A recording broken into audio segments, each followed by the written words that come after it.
All we have to do, put a receptacle here, but wait, the receptacle doesn't fit. How do we get this receptacle to get flush? This is an industrial cover. They come in many different shapes and sizes, from receptacles to switches.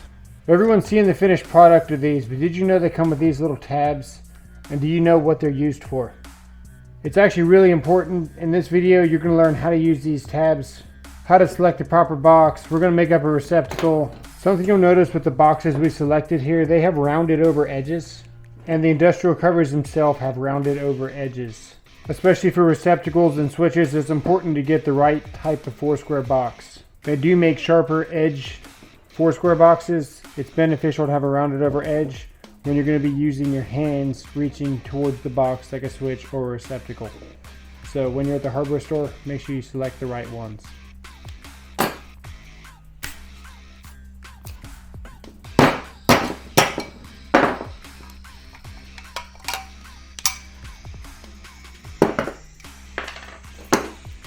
This is our connector here, also known as a Romex connector. And we're going to tighten down these set screws right there. These are grinding screws or bonding screws.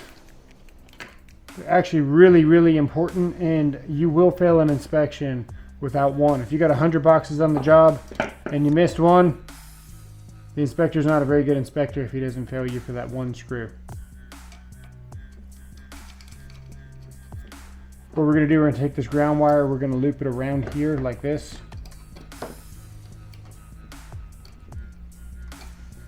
This wire will go to our device.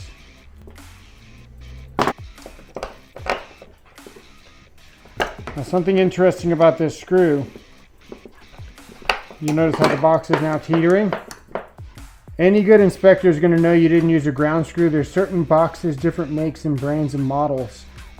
It's just a dead giveaway. If that box doesn't teeter, if that box isn't kind of sitting at a canted angle and you're on like a flat surface, like a concrete wall or something, the inspector's going to know you didn't use a ground stinger or a ground screw.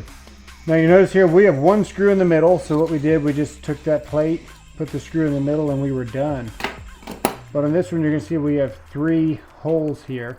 We can be lazy and just put this middle one in, but we wouldn't be very good electricians. We're going to show you how to use these tabs. Now if you get them from the supply house, they come in a plastic bag and they'll actually have the proper size nuts and stuff. These are actually our nuts. I'm going to show you how to use them. So first thing you want to do, break these off. If you're not comfortable doing this, I'm using this as a pivot point so my fingers aren't actually moving around. I'm moving this and keeping my fingers still, but these are very sharp and you can cut yourself very easily. All we have to do, put a receptacle here, but wait, the receptacle doesn't fit. How do we get this receptacle to get flush and make it look like this? We got to bust all this stuff off. So you'll see here these little breakaway line right here. You can actually flex this till it snaps off. Like that. And then you'll see we also have to bust the ears off.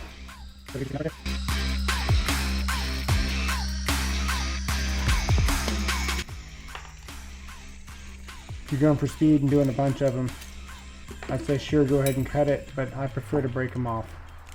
It's whatever you guys want to do. Just to show you, you can cut them as well. So get the screws out.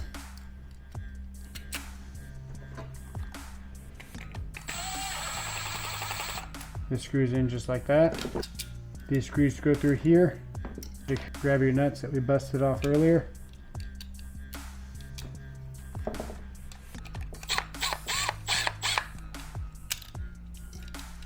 Get it started. Make sure it's not cross-threaded. Go ahead and tighten that up. Now we can see the difference here. When we push here, this receptacle doesn't push backwards. If we push here, you can see we still have a little bit of flex there.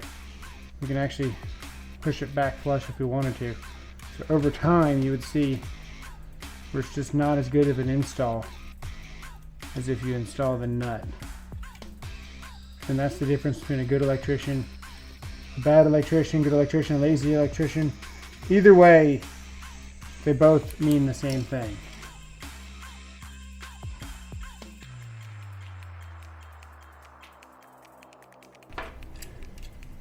Again, we're gonna get this started so we're not cross-threaded.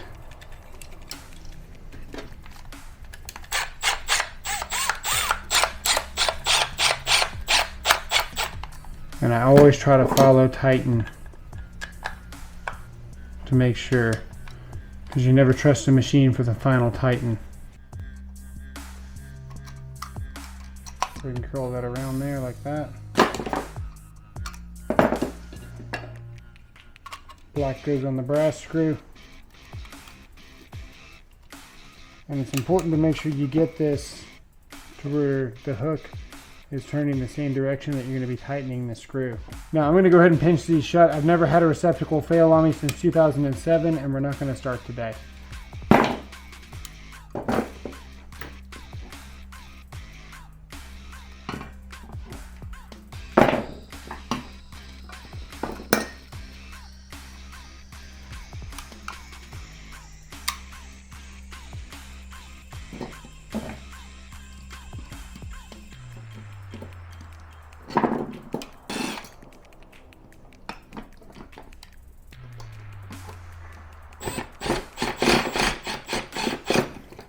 Now this for demonstration purposes only. We actually can't leave this Romex exposed. In this case, we would need to be running EMT, some kind of pipe or something here to protect the conductors from physical damage.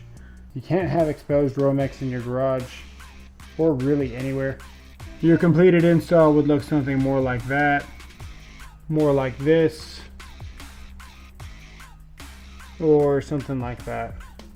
So there's your tools. You can see these aren't really needed. These act more like needle nose and do more overall work just because of the loops themselves. And they turn loops in the wires.